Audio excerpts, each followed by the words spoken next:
আপনি normal mobile camera দিয়ে ছবি তুলবেন, একেবারে ডিএসএলআর ক্যামেরার মতো ছবি হবে।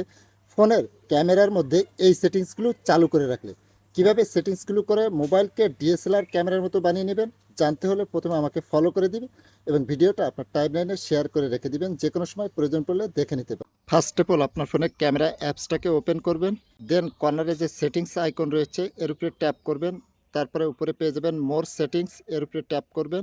এখান থেকে একটু স্ক্রল করে নিচে আসবেন, আসলে পেয়ে যাবেন শুটার বা কারো কারো ক্ষেত্রে শুটিং মেথড থাকতে পারে, এর উপরে ট্যাপ করবেন। প্রথমে পেয়ে যাবেন টাচ স্ক্রিন, এটা বন্ধ থাকবে, এটাকে অন করে দিবেন। অন করে দিলে আপনার ফোনের টাচের উপরে ট্যাপ করার সাথে সাথে আপনার এক্স্যাক্ট ফটোটা ক্যাপচার করে ছবি উঠে যাবে। এরপরে ব্যাকে আসবেন, আসার পরে একটু স্ক্রল করে নিচে আসবেন, আসলে এখানে পেয়ে যাবেন কোড। এই কোডের উপরে ট্যাপ করবেন, ট্যাপ করার পরে আপনার এখানে যদি 264 এইচ থাকে তাহলে আপনি 265 এইচ এটাকে সিলেক্ট করে দিবেন। এরপরে দেখবেন যে আপনার নর্মাল ফোন থেকে ছবি তুলবেন, একেবারে ডিএসএলআর ক্যামেরার মতো ছবি হবে।